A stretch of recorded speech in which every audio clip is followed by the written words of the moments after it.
The gymnasium was packed that June afternoon, filled with families clutching cameras and tissues, ready to celebrate their graduates. But as I stood behind that podium, looking out at hundreds of faces, including my own family, in the third row, I knew this wasn't going to be the speech anyone expected. 3 months earlier, my sister Victoria had whispered those 2 words that were meant to destroy me: stay quiet. Today, the entire nation would hear exactly why I refused to listen. My name doesn't matter as much as my story does. What matters is that I'm standing here today, at 62, finally ready to tell you about the moment that changed everything. The moment when silence became my enemy, and speaking my truth became my salvation. This is the story of how family betrayal led to national recognition, and how sometimes the people closest to us are the ones who push us toward our greatest victories, even when that's the last thing they intended. The fluorescent lights in the school library had been my companions for months, buzzing overhead as I buried myself in textbooks and practice exams. Finals week of my senior year should have been stressful enough without the added weight of family expectations. But in my house, expectations weren't just high, they were suffocating. Every night, I'd return home with aching eyes and cramped fingers from hours of studying, only to find Victoria lounging in the living room, effortlessly beautiful and completely unbothered by the academic pressures that consumed my every waking moment. She was 3 years older, had graduated with decent grades, and now worked part-time at a boutique downtown while living rent-free at home. But in my parents' eyes, she was still the golden child, the one who could do no wrong. Her room was filled with participation trophies from activities she'd quit, photos from parties I was never invited to, and acceptance letters from colleges she'd ultimately decided were too much work. Meanwhile, my room looked like a war zone of academic achievement, every surface covered with honor roll certificates, scholarship applications, and study guides that I'd annotated until the margins bled with my handwriting. The morning of my most important exam, Advanced Placement Literature, I woke up feeling confident for the first time in weeks. I'd been preparing for this test for months, reading every book on the syllabus twice, memorizing quotes, and practicing essay structures until I could write them in my sleep. This test could secure my valedictorian status and guarantee my acceptance into the Ivy League schools that had been my dream since childhood. I remember standing in front of my bedroom mirror, giving myself a pep talk, whispering affirmations about success and determination. But as I gathered my materials and headed downstairs for breakfast, I found Victoria waiting for me in the kitchen, her smile sharp as a blade. She was leaning against the counter, coffee mug in hand, dressed in a silk robe that made her look like she'd stepped out of a magazine. The morning light streaming through the windows caught the highlights in her hair, and for a moment I felt that familiar pang of inadequacy that had followed me through childhood. She was everything I wasn't: effortlessly beautiful, socially graceful, naturally charming. But today was different. Today was my day to shine. "Big test today, isn't it, little sister?" she said, her voice dripping with false sweetness.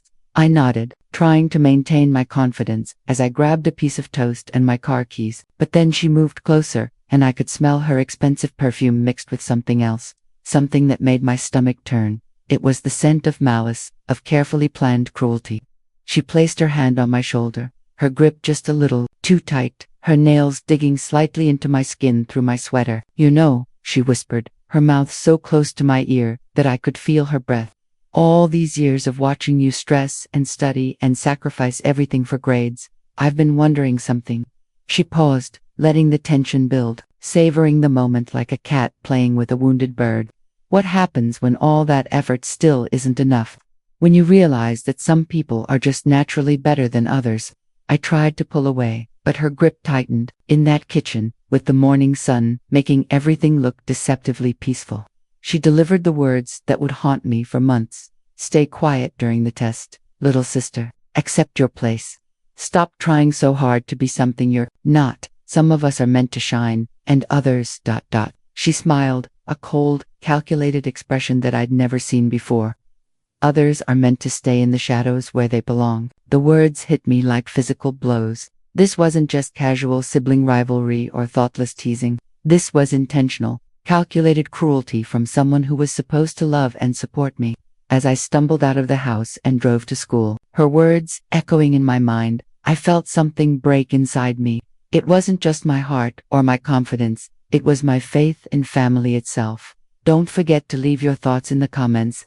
If this story resonates with you, just type strength below. And if you want to hear how this all unfolds, make sure to hit that subscribe button because this journey is just beginning. Growing up in the shadow of Victoria's effortless perfection had been like living in a permanent eclipse.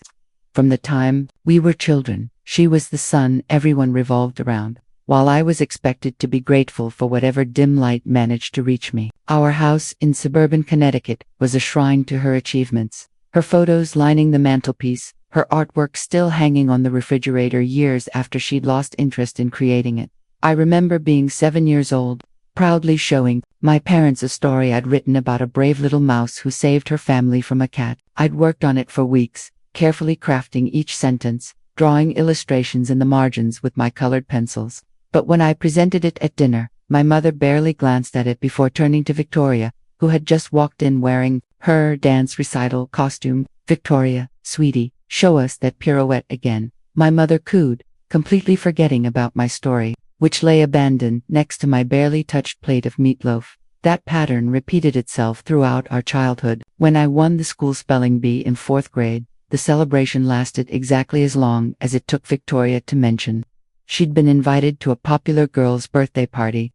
When I was accepted into the accelerated math program in 6th grade, my parents' excitement was overshadowed by Victoria's announcement that she'd been chosen for the lead role in the school play. Every achievement of mine was immediately diminished by her mere presence in the room, but it wasn't just the constant comparisons that wore me down. It was the subtle ways Victoria undermined me when our parents weren't watching.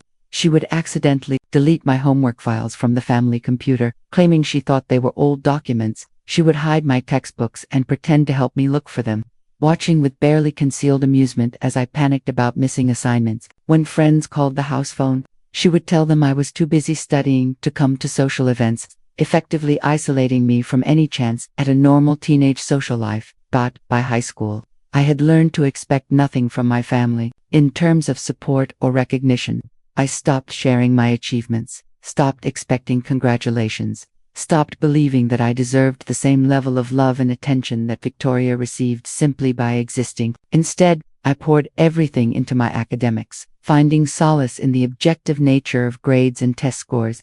Numbers didn't lie, didn't play favorites, didn't care about charm or beauty or social skills. In the world of academics, hard work and dedication were the only currencies that mattered. But even that refuge was threatened by Victoria's casual cruelty. She would make comments about my study habits in front of our parents, rolling her eyes and saying things like, "Emily's so obsessed with grades, it's not healthy," or "I worry that she doesn't know how to have fun." These seemingly concerned observations had the desired effect of making our parents worry that I was somehow unbalanced, too intense, missing out on the real experiences of adolescence.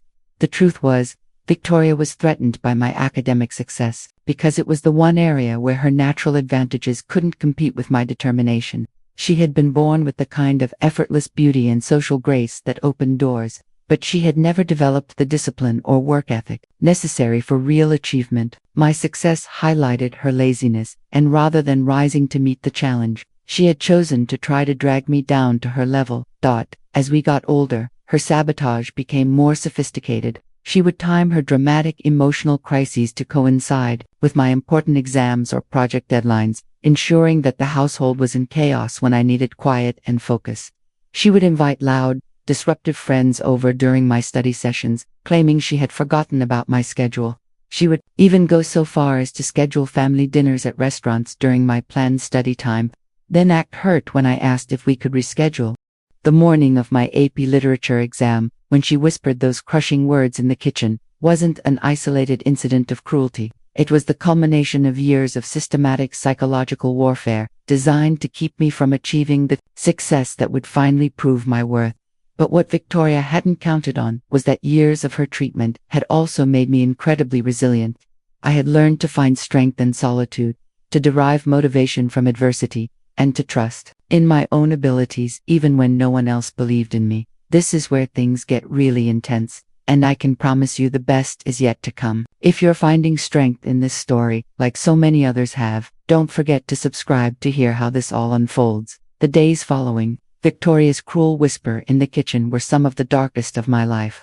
Her words, "Stay quiet," echoed in my mind like a curse, undermining everything I had worked for. But it was what I discovered next that truly shattered my world and revealed the extent of her betrayal. It started with a phone call I was never supposed to hear. I was in my room, trying to focus on my AP history review, despite the emotional turmoil Victoria's words had created. When I heard my mother's voice drifting up from the kitchen below, she was on the phone with someone, her voice animated in a way that made me pause my studying. Something about her tone made me creep closer to my bedroom door to listen. "Yes, I got your message about Emily's college applications," my mother was saying. Victoria mentioned that Emily had changed her mind about some of the schools. My heart stopped. What college applications? What schools? I hadn't changed my mind about anything, and Victoria had no business discussing my college plans with anyone, let alone speaking for me. The conversation continued, and I learned that Victoria had been systematically contacting the admissions offices of my top choice schools, claiming to be me and withdrawing my applications. She had convinced my mother that I had developed anxiety about attending competitive universities and preferred to stay closer to home, according to Victoria's fabricated story. I had asked her to help me simplify my college choices because the pressure was becoming too much for me to handle. That my mother was not only believing these lies, but she was actually proud of Victoria for being such a supportive older sister. "She's always looking out for Emily," I heard her tell the person on the other end of the call. "Victoria understands that not everyone is cut out for that level of academic pressure.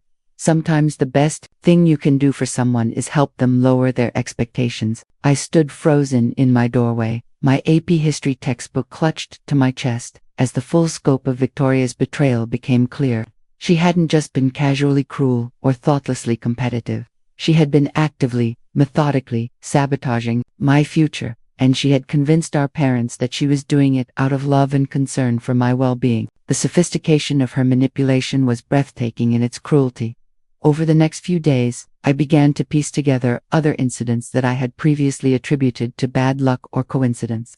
The summer internship at the local newspaper that I had applied for but never heard back about, which Victoria later mentioned she had checked on for me because she was worried I would be disappointed by rejection. The scholarship applications that had been submitted late, which Victoria claimed had been my own oversight but which she had offered to help me with. The recommendation letters from teachers that had mysteriously never made it to their destinations, despite my careful tracking of deadlines. Each discovery felt like a knife turning in my chest.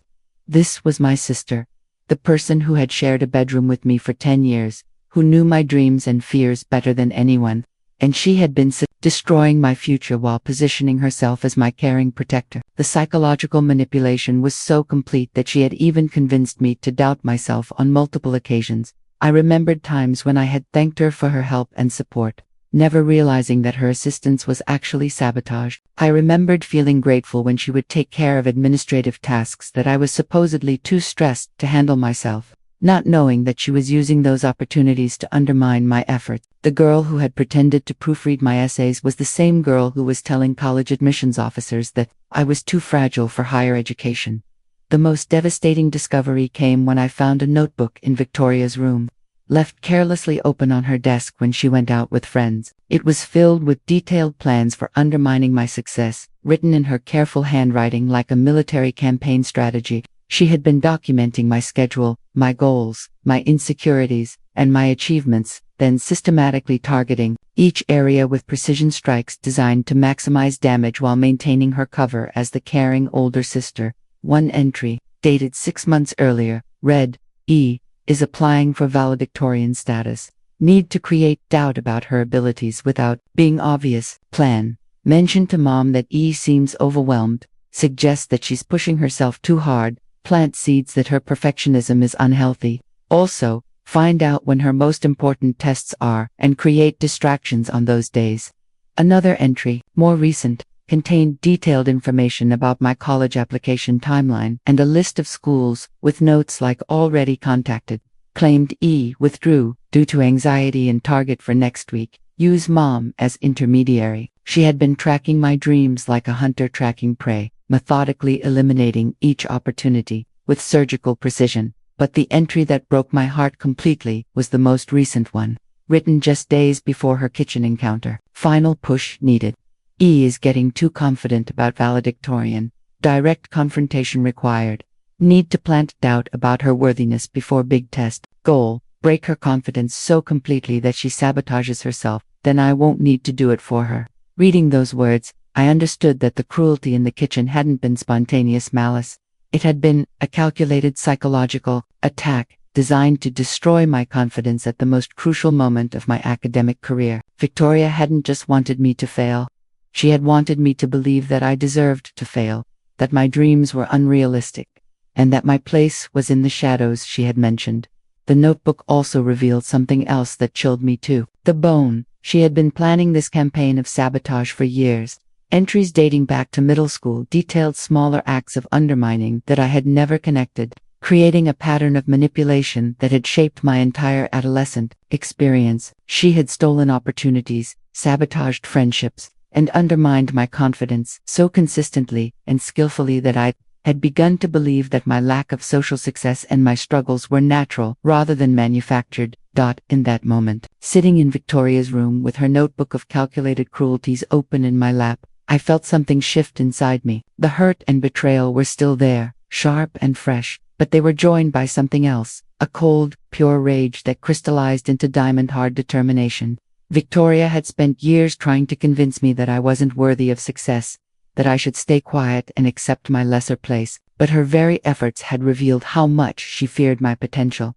If I was truly as mediocre as she claimed, why had she needed to work so hard to undermine me? If I was naturally destined for the shadows, why had she felt compelled to push me there? Her sabotage was actually proof of my strength, evidence that she recognized a threat significant enough to require years of careful manipulation to contain. The weight of the betrayal was crushing, but it was also liberating. For the first time in years, I saw my family dynamics clearly, without the fog of self-doubt that Victoria had carefully cultivated. I understood that my lack of confidence wasn't a personal failing but the result of psychological warfare, waged by someone I had trusted completely, and with that understanding came a terrible, beautiful clarity about what I needed to do next. That night, I made a decision that would change everything. I wasn't going to confront Victoria directly, wasn't going to run to my parents with evidence of her betrayal, wasn't going to engage in the kind of dramatic family conflict that would ultimately be dismissed as sibling rivalry. Instead, I was going to do something that would speak louder than any accusation, something that would prove my worth beyond any doubt, something that would make it impossible for anyone to ever tell me to stay quiet again. I was going to succeed, so spectacularly that Victoria's sabotage would become irrelevant. I was going to achieve something so undeniable that her years of manipulation would be exposed as the desperate actions of someone who knew she could never compete on merit alone, and I was going to do it in a way that would ensure the entire world would hear my voice, loud and clear. The notebook had revealed Victoria's strategy, but it had also revealed her weakness. She had never developed any real abilities of her own, relying instead on tearing others down to maintain her position. She was a parasite feeding off my potential, and parasites cannot survive when their hosts become too strong to drain. The time had come for me to become too strong for her to handle. I spent the rest of that night planning my own strategy, but unlike Victoria's campaign of destruction, mine would be built on creation, on achievement, on proving that success earned through merit is unshakable. She had tried to break me by making me doubt myself, but now I knew the truth. I had been powerful enough to threaten her all along. The only question was whether I was brave enough to claim that power. The answer was yes, and the first step would be acing those AP exams, not despite her attempts to undermine me, but because of them. Every word of discouragement she had whispered would become fuel for my success. Every opportunity she had stolen would motivate me to create 10 more, and every moment she had made me feel small would remind me of exactly how tall I was capable of standing. The war Victoria had been fighting in secret was about to become a very public demonstration of what happens when you underestimate someone who has nothing left to lose and everything to prove. After discovering the full extent of Victoria's betrayal through her notebook, I felt as though I had been living in a house of mirrors, never seeing reality clearly until now. The emotional devastation was overwhelming. But there was something else building inside me, something that felt foreign after years of adulthood. It was a fierce, clean anger that burned away the fog of confusion and left behind crystal clear determination. I closed Victoria's notebook and placed it carefully back on her desk, but not before photographing every relevant page with my phone. This wasn't just about having evidence. It was about documenting the systematic nature of her campaign against me. If I was going to turn this betrayal into fuel for my success, I needed to understand exactly what I was overcoming. That night, I made myself a cup of coffee and spread all my study materials across my desk with military precision. If Victoria thought her psychological warfare had broken me, she was about to discover that she had actually forged me into something stronger than before. Every cruel word, every stolen opportunity, every moment of manufactured self-doubt was going to be transformed into academic ammunition. I created a study schedule that was more rigorous than anything I had ever attempted. While Victoria slept peacefully in her room, confident that she had successfully sabotaged my confidence, I was wide awake, reviewing notes by lamplight, memorizing formulas, and practicing essay structures until my handwriting was as automatic as breathing. The knowledge that she had been actively working against me for years gave me a strange kind of freedom. I no longer had to wonder why certain things had been so difficult, why opportunities had seemed to slip through my fingers, or why I had struggled with confidence despite my obvious abilities. Each late-night study session became an act of rebellion against Victoria's narrative about my limitations. She had told me to stay quiet, to accept my place in the shadows, but I was discovering that I had never actually known what my true capabilities were. All these years, I had been performing with invisible weights attached to my ankles, running a race where someone kept moving the finish line. Now that I understood the game that had been played against me, I could finally run at full speed. The week leading up to my final exams passed in a blur of intensive preparation. I was functioning on pure determination and caffeine, but I felt more alive than I had in years. Every practice question I mastered was a small victory against Victoria's attempts to diminish me. Every concept I understood was proof that her assessment of my abilities had been wrong. I wasn't just studying for tests. I was studying to reclaim my identity from someone who had tried to rewrite it. Meanwhile, Victoria continued her performance as the caring older sister, occasionally checking on me with false concern. "You looked tired, Emily," she would say, her voice dripping with fake worry. "Maybe you should get some sleep instead of pushing yourself so hard. Not everyone is cut out for this level of stress." Each comment that was designed to plant seeds of doubt instead strengthened my resolve. I knew now that her concern was actually fear that despite all her efforts to undermine me, I was still going to succeed. The morning of my first AP exam, I woke up before my alarm, feeling more prepared and confident than I had ever felt before. This wasn't the false confidence of someone trying to convince themselves they were ready. This was the quiet certainty of someone who had done everything possible to prepare and was ready to prove their worth. As I got dressed and gathered my materials, I thought about all the mornings when Victoria's psychological attacks had left me feeling shaky and uncertain. Today was different. Today, I was armored with knowledge, not just of my subjects, but of exactly what I was fighting against. The examination room was silent except for the scratching of pencils on paper and the occasional shuffle of papers. As I opened my test booklet and read the first question, I felt a moment of perfect clarity. This wasn't just about getting a good grade or maintaining my GPA. This was about proving that Victoria's assessment of me had been completely wrong. Every answer I wrote was a declaration that I deserved to be heard, that my voice mattered, and that no one had the right to tell me to stay quiet. The questions came easily, my months of preparation paying off in ways that surprised even me. Essay prompts that might have previously left me paralyzed with perfectionism now felt like opportunities to demonstrate exactly what I was capable of when I wasn't being actively sabotaged. Literary analysis that had once felt overwhelming became a chance to showcase the depth of understanding I had developed through all those late nights of studying while Victoria slept peacefully, confident in her superiority. When I turned in my completed exam, I knew something fundamental had changed. I had just spent 3 hours proving to myself that Victoria's campaign of undermining had failed. Not only had I overcome her attempts to break my confidence, but I had performed better than I had ever performed before. The realization was both exhilarating and sobering. If I could achieve this much while being actively sabotaged, what might I be capable of with actual support? The same pattern repeated with each subsequent exam. Physics, calculus, history, biology. Each test became another opportunity to demonstrate that Victoria's assessment of my abilities had been not just wrong, but laughably wrong. I wasn't just passing these exams, I was dominating them, performing at a level that surprised even my teachers, who had watched me struggle with confidence issues for years. But the real test wasn't just academic, it was emotional and psychological.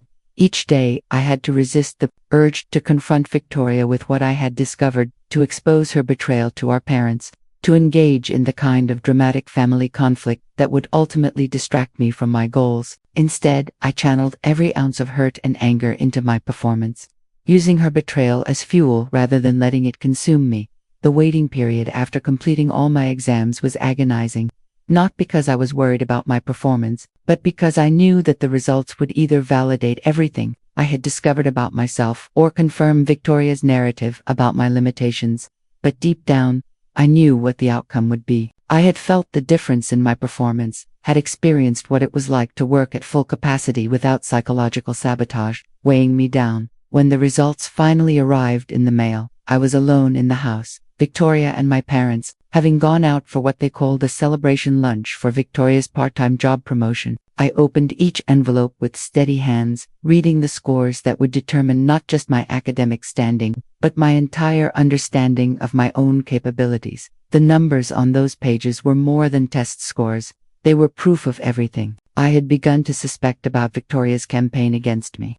Not only had I achieved the highest scores in my class, but I had broken several school records, performing at a level that made my selection as valedictorian not just likely, but inevitable. The girl who had been told to stay quiet, to accept her lesser place, to stop trying so hard to be something she wasn't, had just proven that she was capable of extraordinary things when allowed to perform without sabotage. I sat in our empty kitchen, surrounded by score reports that documented my complete academic triumph, and felt a complex mixture of vindication, sadness, and determination. The vindication was obvious. Victoria had been wrong about everything, and these scores proved it beyond any doubt. The sadness was for all the years I had doubted myself, all the opportunities I had missed because I believed her assessment of my abilities, all the times I had made myself smaller to accommodate her ego. But the determination was the strongest emotion of all. These test scores were just the beginning. I had discovered what I was truly capable of when I stopped letting someone else define my limitations, and there was no going back. The girl who had whispered cruel words in the kitchen, who had spent years systematically undermining my confidence, who had tried to convince me that I wasn't worthy of success, was about to learn exactly what happens when you underestimate someone who has finally understood their own power. The valedictorian speech was going to be just the beginning. Victoria had taught me to stay quiet, but I was about to teach the world what happens when someone finally decides to speak. The day my test scores arrived, creating a seismic shift in our family's understanding of my capabilities, was also the day I realized that my journey was far from over. The numbers on those reports weren't just validation of my academic abilities, they were proof that I had been living under false constraints my entire life. But more than that, they were a glimpse of what my future could hold if I continued to reject the limitations others had tried to place on me. Victoria's reaction to my scores was a masterclass in psychological manipulation, even in defeat. When she and my parents returned from lunch and found me in the kitchen with my score reports spread across the table like battle flags, her face went through a series of micro-expressions that told me everything I needed to know. First came shock, quickly followed by calculation, and finally settling into a mask of surprised pride that was so convincing I might have believed it if I hadn't read her notebook. "Oh my goodness, Emily," she exclaimed, her voice hitting exactly the right notes of sisterly excitement. "These scores are incredible. I'm so proud of you." She moved toward me as if to give me a hug, but I stepped back, my eyes meeting hers with a clarity that made her pause. For just a moment, her mask slipped, and I saw something I had never seen in Victoria's eyes before: genuine fear. My parents, meanwhile, were experiencing their own form of cognitive dissonance. These scores didn't just exceed their expectations, they completely contradicted the narrative that Victoria had been carefully constructing about my limitations and emotional fragility. My mother kept reading the numbers aloud as if repetition might help her process this new reality. My father stood silently, his expression shifting between pride and something that looked uncomfortably like shame. "We always knew you were smart, Emily," my mother said carefully, as if walking through a minefield of her own making. "But these scores, they're extraordinary. How did you manage to perform at this level when you've been so stressed and anxious about your studies?" The question hung in the air like an accusation, not directed at me, but at themselves, for believing Victoria's version of my mental state. I looked at my parents, really looked at them, and saw them clearly for perhaps the first time. They weren't evil people, but they were weak ones, easily manipulated by Victoria's charisma and charm, quick to accept explanations that required minimal effort on their part. They had believed Victoria's stories about my fragility because it was easier than paying close attention to my actual needs and capabilities. They had accepted her version of reality because it allowed them to feel good about themselves as parents, without actually doing the hard work of truly knowing their children. "I managed these scores," I said quietly, my voice steady and clear, "because I finally stopped believing that I wasn't capable of achieving them." The words carried weight that none of us could ignore. I wasn't just talking about test preparation. I was talking about the fundamental shift in how I saw myself and my potential. Victoria jumped in quickly, sensing danger in the direction the conversation was heading. "Emily's always been her own worst critic," she said with a light laugh that sounded forced to my trained ear. "I've been trying to tell her for years that she's more capable than she gives herself credit for. I'm just so happy that she's finally seeing what we've all seen in her." The audacity of this revisionist history was breathtaking. Victoria was attempting to recast years of systematic undermining as supportive encouragement, to position herself as the champion who had always believed in me. It was a masterful manipulation, designed to maintain her position as the caring older sister while taking credit for my success. But I had learned something important in those weeks of intensive study and self-discovery. I no longer needed anyone else's validation of my reality. I knew what had happened. I had documentation of Victoria's actual feelings and actions. And most importantly, I had proof in the form of these test scores that her assessment of my abilities had been completely wrong. "Thank you, Victoria," I said with a smile that didn't reach my eyes. "Your perspective has been very educational." The pause was subtle but deliberate, a small signal that I knew more than I was saying. Victoria's eyes narrowed slightly, but she maintained her supportive sister performance. The conversation eventually moved on to practical matters, college applications, scholarship opportunities, and the likelihood of my selection as valedictorian. But I was already thinking beyond these immediate concerns. These test scores had opened doors I hadn't even known existed, created possibilities that extended far beyond my original dreams. Universities that had previously seemed out of reach were now actively courting me. Scholarship opportunities were presenting themselves, and academic programs that I had only dared to dream about were suddenly within my grasp. More importantly, I had discovered something about my own resilience and capability that would serve me for the rest of my life. I had learned that I could overcome not just external obstacles, but internal ones as well. I had proven to myself that my worth wasn't dependent on anyone else's assessment or approval, that my voice had value whether others wanted to hear it or not. That night, as I lay in bed planning my future with a clarity and confidence I had never experienced before, I thought about the speech I would give as valedictorian. It wouldn't be the safe, generic speech about perseverance and following dreams that everyone expected. It would be something much more powerful and personal, something that would honor not just my academic achievements, but the journey I had taken to claim my own voice. I began writing that speech in my mind, crafting words that would speak not just to my graduating class, but to anyone who had ever been told to stay quiet, to accept their lesser place, to stop trying so hard to be something they weren't. I was going to tell a story about discovering your own power, about refusing to accept other people's limitations, about the courage required to speak your truth, even when the people closest to you don't want to hear it. Victoria had spent years trying to convince me that I wasn't worthy of being heard, that my place was in the shadows, that I should stay quiet and let others shine. But standing on that stage as valedictorian, with cameras recording my words for posterity, I was going to prove once and for all that some voices are too important to silence, that some truths are too powerful to suppress, and that sometimes the people who try to keep you quiet are the ones who most need to hear what you have to say. The irony wasn't lost on me. Victoria's attempts to silence me had actually given me the most powerful message I could share with the world. Her betrayal had become my strength, her manipulation had become my motivation, and her assessment of my limitations had become the very barriers I was most determined to shatter. The test scores were just numbers on a page, but they represented something much more significant. Proof that I had finally stopped accepting other people's definitions of what I could achieve, and the valedictorian speech that was coming would be my declaration that I was done staying quiet forever. The weeks following, my record-breaking test scores were a whirlwind of attention that I had never experienced before.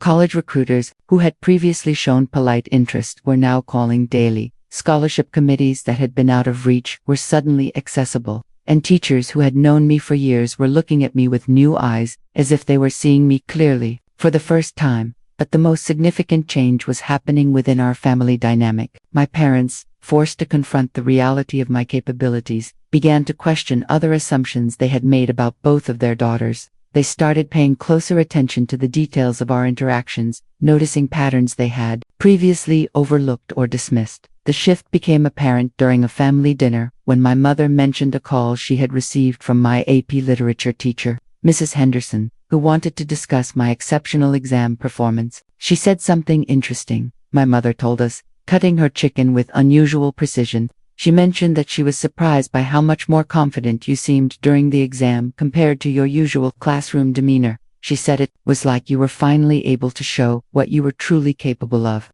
I felt Victoria tense beside me, her fork pausing halfway to her mouth. The comment was innocent enough on the surface, but it contained an implication that we both understood, that there had been something holding me back before, something that was no longer present during the exam. Emily's always been a bit of a perfectionist, Victoria said quickly, her voice bright with forced cheer. Sometimes that can create pressure that interferes with performance. I'm just glad she was able to relax and do her best. Again, she was attempting to reframe the narrative, to explain away the discrepancy, in a way that maintained her position as the supportive sister.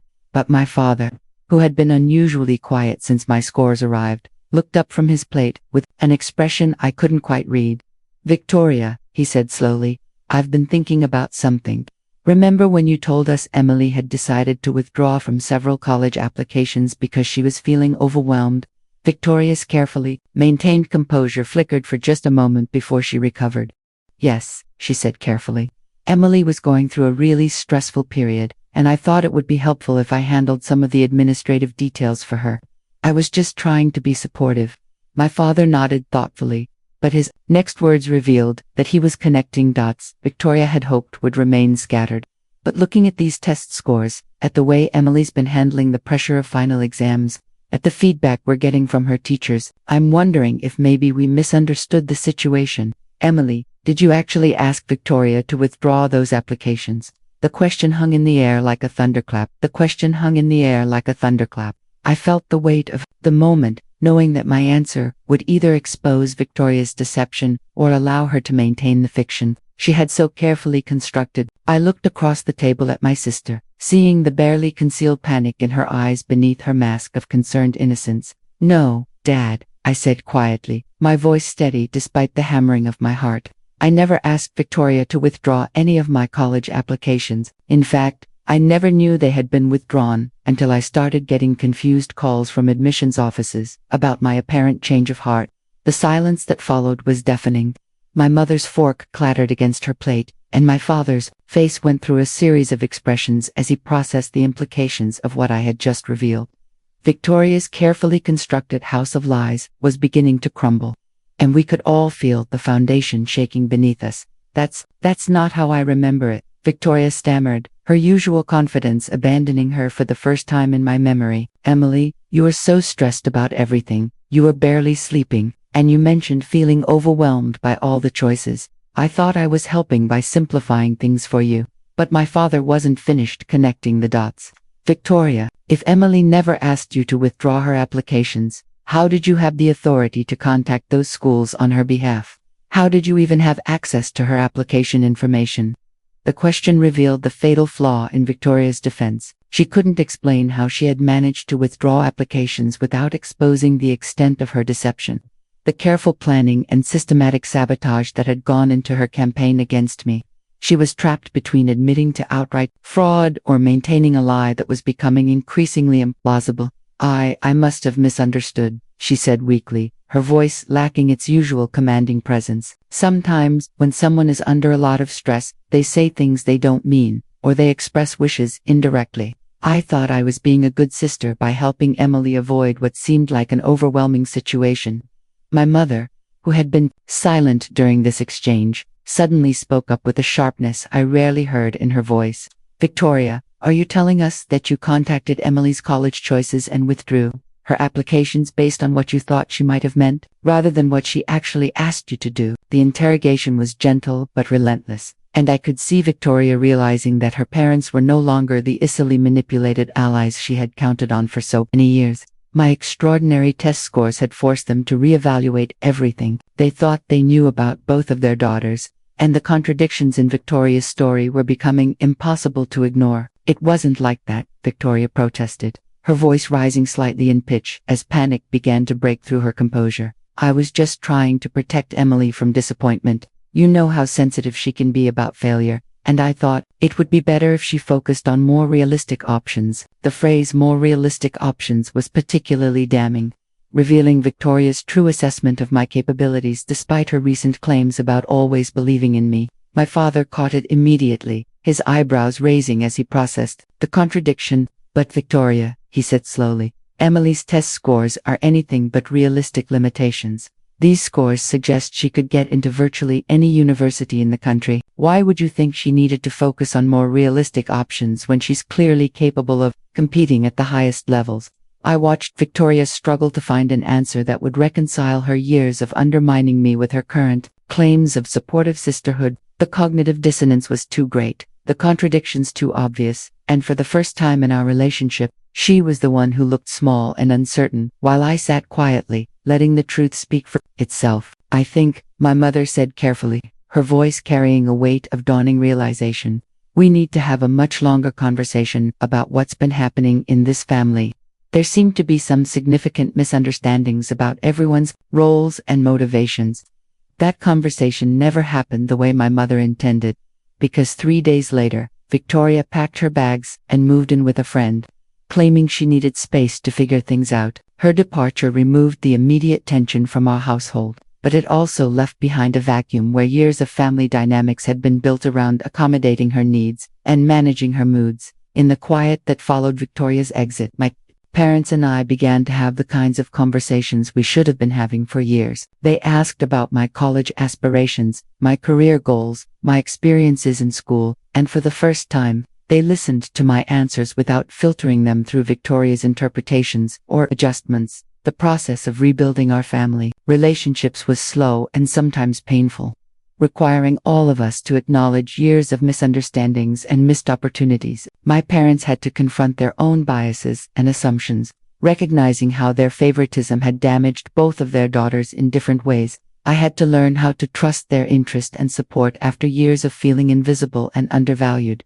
But the most important relationship I was rebuilding was the one with myself, free from Victoria's constant undermining and gaslighting. I began to discover aspects of my personality and capabilities that had been suppressed for years. I was funnier than I had realized, more confident in social situations when I wasn't being constantly criticized, and far more ambitious than I had ever dared to admit. As graduation approached and my selection as valedictorian became official, I spent countless hours crafting the speech that would represent not just my academic achievements, but my journey toward finding my own voice. I knew that Victoria would be in the audience, having returned home for the ceremony, and I knew that my words would be heard by far more people than just my graduating class. That the speech I was preparing wasn't motivated by revenge or a desire to humiliate Victoria publicly. Instead, it was driven by a need to speak truth about resilience, about self-discovery, about the courage required to reject other people's limitations and claim your own power. It would be a speech about finding your voice when others try to silence you, about discovering your worth when others try to diminish you, about the transformation that becomes possible when you stop accepting other people's definitions of who you can be. I wanted my words to reach not just the families and friends gathered in our school gymnasium, but anyone who had ever been told they weren't good enough, smart enough, or worthy enough to pursue their dreams. I wanted to speak for every person who had ever been manipulated into staying quiet when they deserved to be heard. Every individual who had ever been convinced to make themselves smaller to accommodate someone else's insecurity. The irony of the situation wasn't lost on me. Victoria's attempts to keep me silent had given me the most powerful message I could share with the world. Her betrayal had become my testimony. Her manipulation had become my motivation, and her assessment of my limitations had become the very barriers I was most determined to help others overcome. As I put the finishing touches on my speech, I realized that this moment represented more than just academic success or personal vindication. It represented the birth of a voice that had been suppressed for too long, the emergence of a person who had finally learned to trust her own perceptions and value her own experiences. Victoria had told me to stay quiet, to accept my place in the shadows, to stop trying so hard to be something I wasn't. But standing on that stage as valedictorian, I was going to prove that some voices are too important to silence, that some stories are too powerful to suppress, and that sometimes the people who try to keep you quiet are the ones who most need to hear what you have to say. The moment had finally come to speak my truth, and the entire world was about to listen. The gymnasium on graduation day was transformed into something that felt larger than our small Connecticut town had ever contained. Before, local news crews had arrived to cover what they were calling a record-breaking academic achievement, and I could see cameras positioned throughout the crowd, their lenses trained on the stage where I would soon deliver the most important speech of my life. As I sat in my designated chair on the stage, wearing my valedictorian cord and watching hundreds of families fill the bleachers, I felt a calm that surprised me. This wasn't the nervous energy I had experienced before other public speaking events. This was the steady confidence of someone who had finally found their authentic voice and was ready to use it. I could see my parents in the third row, their faces beaming with a pride that felt genuine for the first time in my memory. They had both made efforts in recent weeks to truly listen to me, to understand the person I was becoming rather than the person they had assumed I was. The process hadn't been easy for any of us, but it had been necessary. And there, sitting next to my parents with a smile that didn't quite reach her eyes, was Victoria. She had returned for the ceremony, playing the role of the proud older sister. But I could see the tension in her posture, the careful way she was maintaining her expression. She knew that I knew the truth about her years of sabotage, and she was undoubtedly wondering what I might say during my speech. The usual graduation proceedings felt like a blur of names being called, diplomas being distributed, and polite applause echoing through the gymnasium. But when Principal Martinez approached the podium to introduce me, the energy in the room shifted. Everyone knew they were about to hear from someone who had achieved something extraordinary, and the anticipation was palpable. "Ladies and gentlemen," Principal Martinez announced, his voice carrying clearly through the sound system. "It is my honor to introduce our valedictorian, a student who has not only achieved the highest academic standards in our school's history, but who represents the very best of what education can accomplish when combined with determination and resilience." As I walked to the podium, the applause was thunderous, but I felt strangely detached from it, focused entirely on the words I was about to share. I had memorized every sentence of my speech, but more than that, I had lived every word of it. This wasn't just a recitation of prepared remarks. It was the culmination of a journey that had transformed me from someone who accepted others' limitations to someone who had learned to define her own possibilities. I reached the podium, adjusted the microphone slightly, and looked out at the sea of faces before me. In that moment, I thought about all the times Victoria had told me to stay quiet. All the moments when I had been made to feel that my voice didn't matter.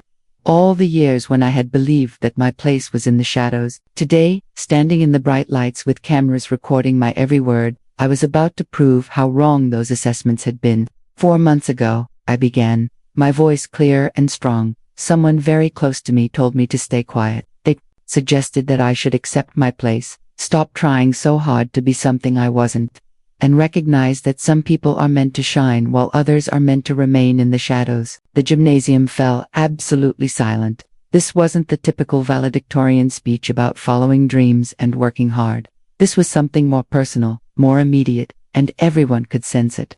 At the time, those words felt like a crushing verdict on my worth as a person. They seemed to confirm every doubt I had ever had about myself.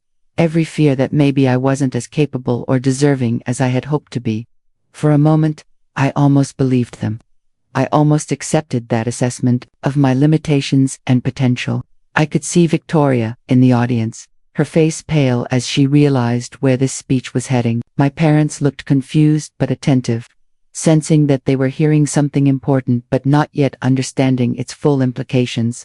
But something interesting happened when I stopped accepting other people's definitions of what I could achieve. I discovered that those limitations had never been real. They had been artificial constraints, created not by my actual abilities, but by someone else's fear of what I might be capable of if I ever truly believed in myself.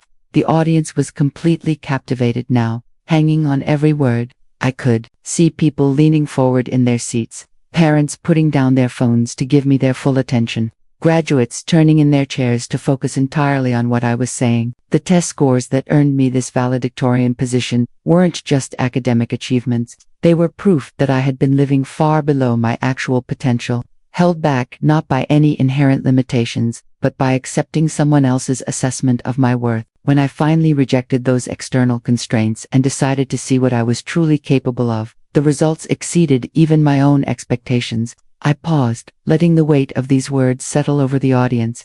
This was the moment where my speech would either resonate deeply with people or fall flat, depending on whether they could connect with the universal experience of being underestimated or undervaluing themselves. How many of us have stayed quiet when we had something important to say? How many of us have accepted limitations that were never actually ours? How many of us have made ourselves smaller to accommodate someone else's insecurity or fear? The question hung in the air, and I could see heads nodding throughout the audience. Parents were looking at each other with recognition. Students were sitting straighter as they processed what I was saying, and teachers were exchanging glances that suggested they had seen this dynamic play out countless times in their careers. Today, I want to speak not just as your valedictorian, but as someone who learned the hard way that our greatest enemy isn't failure or rejection or even our own limitations. Our greatest enemy is the voice that tells us we don't deserve to succeed, that we should stay quiet, that our dreams are too big for who we really are. I looked directly at Victoria as I said these next words, my voice carrying the full weight of everything I had discovered about myself and our relationship. Sometimes that voice comes from people we trust, people we love, people who are supposed to want the best for us, and sometimes those people are wrong. Sometimes their assessment of our limitations says more about their own fears than it does about our actual potential. The silence in the gymnasium was absolute. Even the smallest children seemed to sense that they were witnessing something significant. Something that went far beyond a typical graduation ceremony. I'm not standing here today despite being told to stay quiet.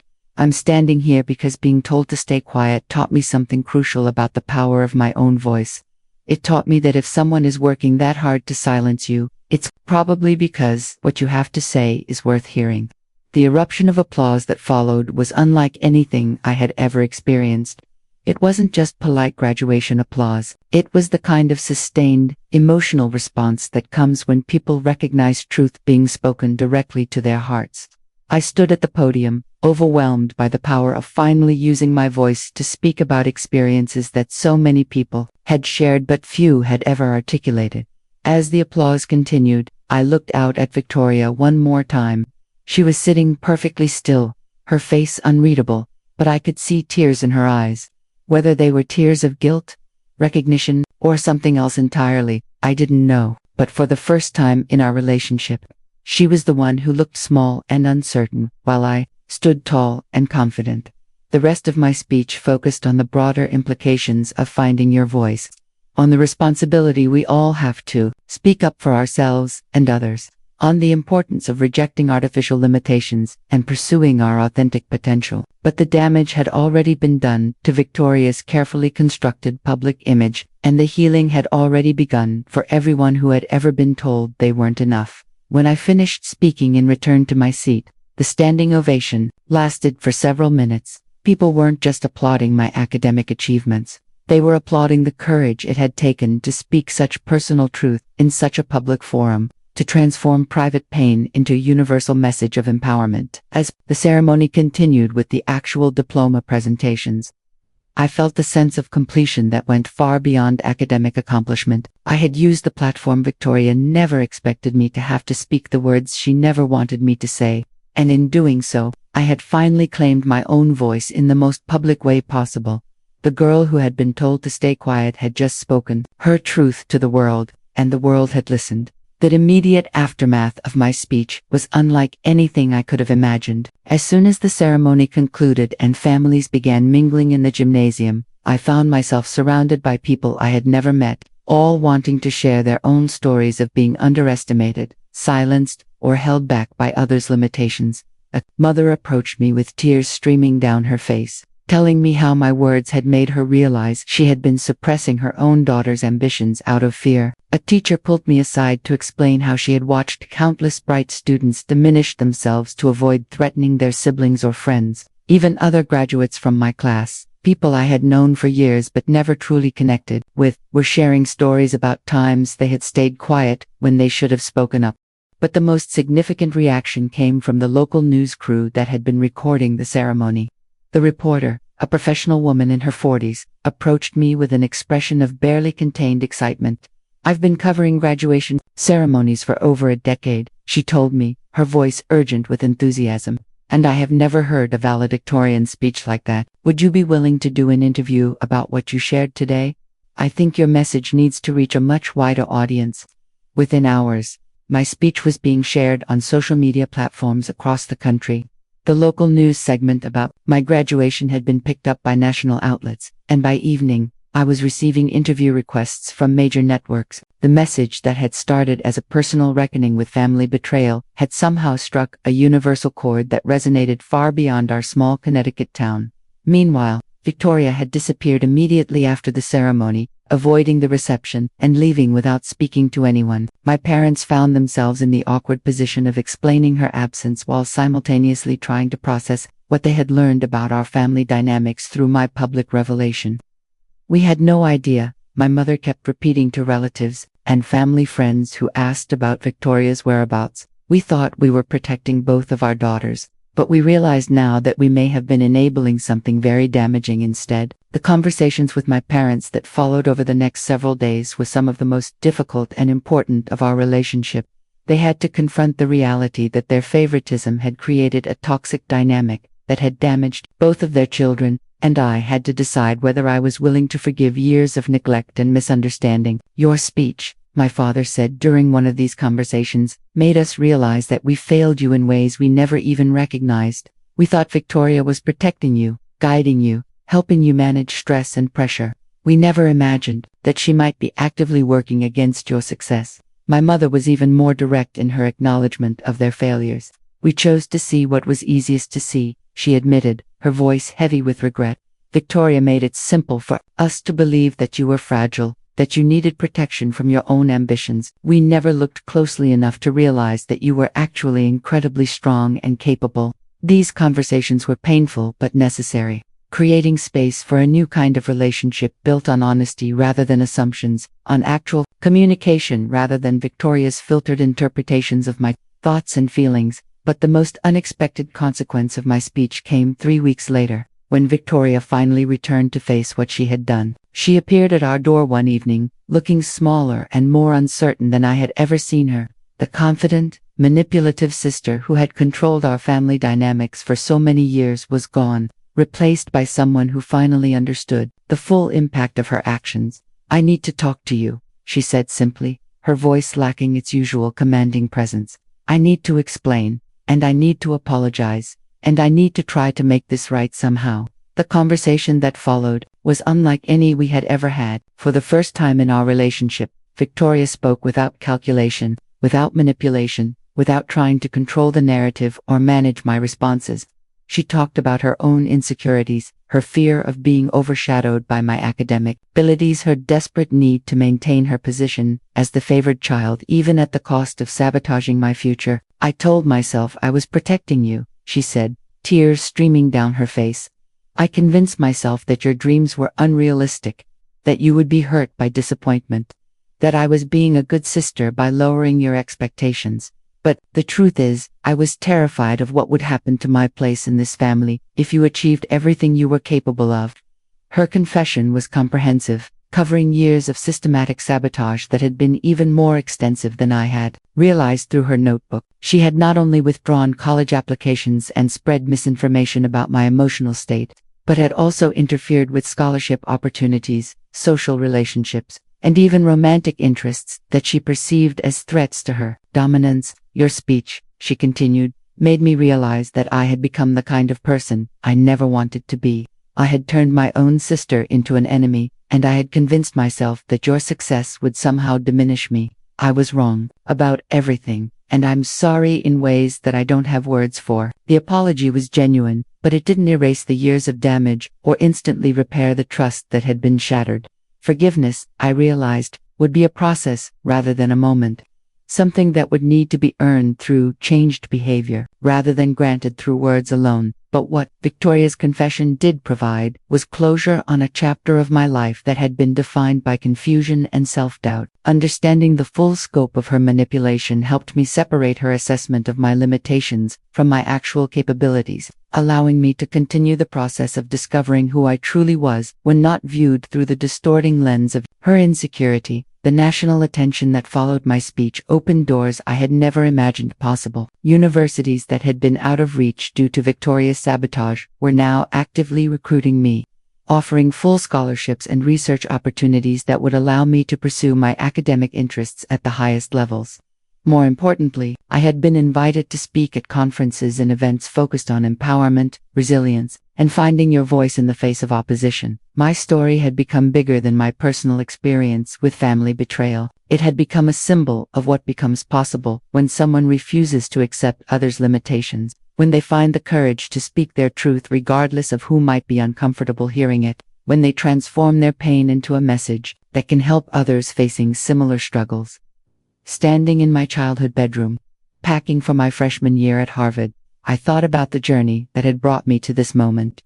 Victoria's attempt to silence me had ultimately given me the most powerful voice I could have imagined. Her betrayal had become my strength, her manipulation had become my motivation, and her assessment of my limitations had become the very barriers I was most determined to help others overcome. The girl who had been told to stay quiet was about to take her voice to one of the world's most prestigious universities, where she would continue speaking truth about resilience, self-worth, and the courage required to reject artificial limitations. And somewhere in the back of my mind, I knew that this was just the beginning of a much larger conversation about the power of refusing to be silenced. 2 years have passed since that graduation day when I stood at the podium and spoke the words that changed everything. As I sit here in my Harvard dormitory, preparing for another semester of courses that challenge me in ways I never imagined possible, I often think about that moment when Victoria whispered, "Stay quiet," and how profoundly wrong she was about what I was capable of. The speech that was supposed to be a simple valedictorian address has now been viewed millions of times online, translated into dozens of languages, and shared by people around the world who recognized their own struggles. In my story, I receive messages daily from individuals who found the courage to speak their own truths after hearing mine, students who refused to accept limitations placed on them by others, and families who began having honest conversations about favoritism and manipulation for the first time. Victoria and I have slowly begun rebuilding our relationship, though it looks nothing like what we had before. She's in therapy now, working to understand the insecurities and fears that drove her to sabotage the sisters she was supposed to support. Our conversations are careful and sometimes difficult, but they're also honest in ways they never were before. She's learning to celebrate my successes without feeling threatened by them, and I'm learning to forgive without forgetting the lessons her betrayal taught me that. My parents have also done significant work to address the family dynamics that allowed Victoria's manipulation to flourish unchecked for so many years. They attend family counseling sessions, ask direct questions instead of accepting surface explanations, and have learned to see both of their daughters as complex individuals rather than the simplified versions they had previously accepted. The most profound change has been in my own understanding of what's possible when you refuse to be silenced. At Harvard, I'm studying psychology and communications, preparing for a career that will allow me to help others find and use their voices. I've started a nonprofit organization focused on supporting students who face sabotage from family members, and I speak regularly at high schools and colleges about the importance of rejecting artificial limitations. The irony of Valedictoria's attempts to keep me quiet is that they ultimately made my voice louder and more powerful than it ever would have been otherwise. Her betrayal gave me a story worth telling. Her manipulation gave me insights worth sharing. And her assessment of my limitations gave me barriers worth breaking, not just for myself, but for everyone who has ever been told they're not enough. Recently, I was invited to give the keynote address at a national education conference, speaking to thousands of teachers, administrators, and policymakers about recognizing and nurturing potential in students who might be struggling with family sabotage or low self-expectations. Standing on that stage, looking out at an audience of people whose job it is to help young people discover their capabilities, I thought about how far I had traveled from that morning in our Connecticut kitchen when Victoria tried to break my confidence before the most important test of my academic career. The girl who was told to stay quiet has become a woman whose voice reaches audiences around the world. The student who was sabotaged by her own sister has become an advocate for others facing similar betrayals. The daughter who was overlooked and underestimated has become someone whose story inspires others to reject the limitations others try to place on them. Victoria's cruelty backfired in the most spectacular way possible. Instead of silencing me, she gave me the most powerful message I could share with the world.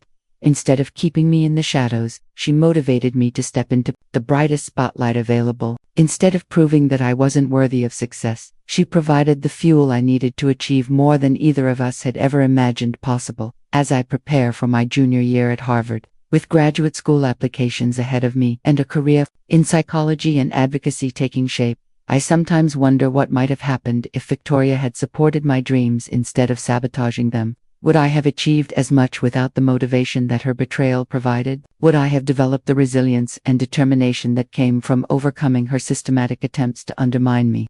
I'll never know the answers to those questions. But I do know this. The attempt to silence my voice ultimately made it impossible to ignore. The effort to keep me quiet gave me something so important to say that the world couldn't help but listen. And the assessment that I wasn't worthy of success became the very limitation I was most determined to shatter, not just for myself, but for everyone who has ever been told they should accept less than they're capable of achieving. Today, when I speak to audiences of students, parents, and educators, I always end with the same message that grew out of those dark months when I discovered the extent of Victoria's betrayal. Your voice matters. Your dreams are valid. Your potential is real. And if someone is working that hard to keep you quiet, it's probably because what you have to say is exactly what the world needs to hear. The girl who was told to stay quiet refused to listen, and, in doing so, she discovered that sometimes the most powerful response to betrayal is not revenge, but success so undeniable that it speaks for itself. What part of this story resonated most with you? Have you ever faced someone who tried to silence your voice or diminish your dreams? I'd love to hear your thoughts and experiences in the comments below. And if this story inspired you to speak your own truth, please share where in the world you're watching from. Remember to subscribe to our channel for more stories about finding strength in adversity and turning betrayal into triumph. Your voice matters, and your story deserves to be heard.